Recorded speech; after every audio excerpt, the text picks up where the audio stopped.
अस्सलाम वालेकुम guys, I am Zeeshan Rashid with online economic solution. उम्मीद है आप सब खैरियत से होंगे। आज का जो हमारा टॉपिक है वो है first method to measure elasticity, that is percentage method. Last time हमने मेथड डिस्कस किए थे इलास्टिसिटी के, जिसमें फर्स्ट मेथड था परसेंटेज। तो देखते हैं परसेंटेज मेथड का क्या फार्मूला है। Elasticity is equal to percentage change in quantity demand divided by percentage change in price. तो यहाँ पे डिपेंडेंट हमारे पास क्वांटिटी डिमांड है, जबकि इंडिपेंडेंट प्राइस है। तो ज़रूरी नहीं कि डिमांड और प्राइस ही हो, कोई और भी आपका डिपेंडेंट या इंडिपेंडेंट वेरिएबल हो सकता है।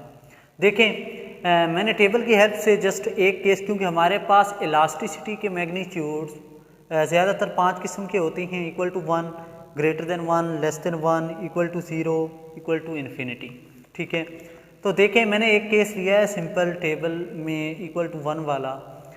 अगर हम इस फार्मूला को देखें तो इस फार्मूला में आपने नॉमिनेटर डिनोमिनेटर इन दोनों को ऑब्जर्व करना होता है, और इसी की हेल्प से आपको आइडिया हो जाता है कि इलास्टिसिटी की वैल्यू 1 आएगी, लेस देन 1 आएगी, ग्रेटर देन आएगी, या 0 या इन्फिनिटी आएगी।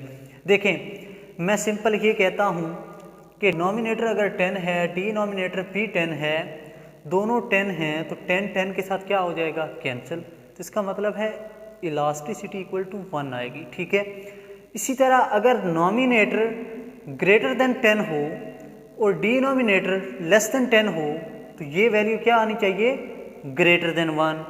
इसी तरह अगर नॉमिनेटर आपका 10 हो, डिनोमिनेटर में जो परसेंटेज चेंज है वो ग्रेटर देन 10 हो, तो डेफिनेटली इसकी वैल्यू क्या आएगी, लेस देन 1। और परसेंटेज चेंज इन डिमांड अगर 0 हो, नॉमिनेटर अगर आपका 0 हो जाए, प्राइस बेशक 10 हो, 5 हो, 20 हो, कोई भी परसेंटेज चेंज हो, तो जब नॉमिनेटर 0 है तो ओवरऑल वैल्यू भी क्या हो जाएगी, 0। और अगर मैं कहूँ कि percentage change in quantity demand तो हो रही है 10, 5, 20 कोई भी नंबर है, जबकि प्राइस चेंज नहीं हुई, परसेंटेज चेंज इन प्राइस 0 है, तो जब भी डिनोमिनेटर आपका 0 होता है, नॉमिनेटर कोई भी पॉजिटिव नंबर होगा, तो ओवरऑल इलास्टिसिटी क्या वैल्यू आएगी, infinity.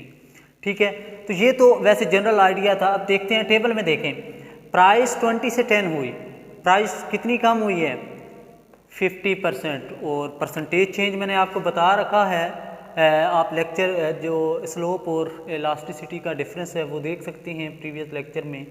Final value minus initial value divided by initial multiplied by 100, इसको कहते हैं परसेंटेज चेंज। तो फाइनल वैल्यू हमारे पास क्या है, 10, इनिशियल वैल्यू क्या थी, 20, डिवाइडेड बाय इनिशियल क्या है, 20 मल्टीप्लाइड बाय 100। ठीक है, तो ये 50% आपके पास प्राइस चेंज हुई है। ठीक है, और क्वांटिटी डिमांड भी आप इसी तरह फाइनल माइनस इनिशियल, ये इनिशियल है, ये फाइनल है, ये फार्मूला पुट करके आप परसेंटेज चेंज निकालें तो क्या आएगा, इसका भी 50%। तो प्राइस में परसेंटेज चेंज कितना है, 50%, जबकि percentage change in quantity demand भी कितना है, 50%। तो दोनों नॉमिनेटर और डिनोमिनेटर दोनों इक्वल हैं, तो दोनों एक दूसरे के साथ कैंसल आउट हो सकते हैं। किसके इक्वल आएगा, 1 के इक्वल आएगा। ठीक है, तो इस केस में क्योंकि प्राइस में जितना चेंज है उतना ही डिमांड में चेंज है, तो ग्राफ अगर आप इसका देखें तो इसका ग्राफ नॉर्मल कर्व बनता है। ये देखें जितना गैप डिमांड कर्व जहाँ से स्टार्ट हुआ, जितना गैप इधर है उतना ही गैप आपको इधर नज़र आएगा। दोनों जो एक्स एक्सिस और वाई एक्सिस पे जो इंटरसेप्ट हैं वो दोनों के इक्वल हैं। ठीक है, नेक्स्ट क्या है, नेक्स्ट मैं कहता हूँ कि हमारे पास केस है ग्रेटर देन 1 वाला। तो ग्रेटर देन 1 में क्योंकि मैं पहले बता चुका हूँ कि ये ओवरऑल वैल्यू 1 से ग्रेटर कब आएगी, जब डिमांड में ज़्यादा change, percentage change, for example 20% या 60%, इसमें प्राइस में क्या चेंज आए, जैसे ये 50% है तो डिमांड में 60% चेंज आए। 60% के लिए क्या करना पड़ेगा आपको, 160 करना पड़ेगा। ठीक है, तो 60% डिवाइडेड बाय 50%, ये क्या आएगा, तकरीबन 1.2, ग्रेटर देन 1 वैल्यू आएगी।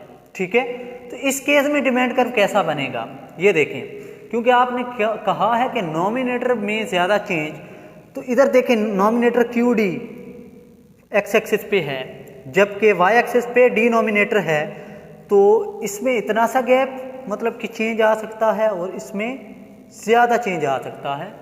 तो इस केस में डिमांड कर्व क्या होता है, फ्लैटर। इसको नॉर्मल कर्व कहते हैं, इसको क्या कहते हैं, फ्लैटर कर्व, या इसका दूसरा नाम होता है रिलेटिव फ्लैटर। ठीक है, relative flatter curve. Third possibility क्या है, लेस देन 1। उसके लिए मैंने क्या कहा आपसे कि क्या हो, नॉमिनेटर में कम चेंज, मीन की नॉमिनेटर की वैल्यू कम हो, डिनोमिनेटर की ज़्यादा हो। तो फॉर एग्जांपल अब मैं क्या करता हूँ, इधर 140 कर देता हूँ। ठीक है, तो प्राइस में अगेन वही 50% चेंज है, जबकि नॉमिनेटर में 40% चेंज है। ठीक है, तो ये वैल्यू क्या आएगी, 0.8। ठीक है, तो 0.8 इज लेस देन 1। ठीक है, तो इसका ग्राफ अगर आप देखें तो क्योंकि नॉमिनेटर में चेंज कम है, देखें नॉमिनेटर ये है, ये इसका इंटरसेप्ट इतना सा है, जबकि डिनोमिनेटर में ज़्यादा है, इसका इंटरसेप्ट बड़ा है। तो इसको कहते हैं relative steeper curve, relative steeper या सिंपल स्टीपर भी कहते हैं। ठीक है, फोर्थ नंबर पे क्या है, मैंने कहा कि percentage change in Q D is equal to 0, कि क्यू डी में कोई चेंज नहीं आ रहा, क्यू डी में कोई चेंज नहीं आ रहा। क्या मतलब कि 100 है तो ये 100 का 100 है, जबकि मैंने कहा पी में चेंज है ग्रेटर देन 0 का क्या मतलब है, परसेंटेज चेंज 0 से ज़्यादा है। तो क्या होगा, 20 से 10, तो इसमें है चेंज पॉसिबली, तो क्या है 50% इसमें चेंज है, इसमें 0% चेंज है। तो 0% डिवाइडेड बाय 50% किसके इक्वल आएगा, 0 के इक्वल आएगा। तो देखें नॉमिनेटर नहीं चेंज हो रहा, डिनोमिनेटर चेंज हो रहा है। ये वाला केस, इसमें डिनोमिनेटर फिक्स है, इतना चेंज आप कह सकते हो 0 चेंज है, ये देखें फिक्स हो चुका है, तो कोई चेंज नहीं। जबकि प्राइस कोई भी कम या ज़्यादा, डिनोमिनेटर कम या ज़्यादा हो सकता है। तो इस केस में हम कहते हैं इलास्टिसिटी 0 है, और इसको कहते हैं परफेक्टली इन इलास्टिक डिमांड कर। ठीक है, और लास्ट केस क्या है, मैंने कहा कि क्यू डी में तो परसेंटेज चेंज है, लेकिन डिनोमिनेटर चेंज नहीं हो रहा, फिक्स है।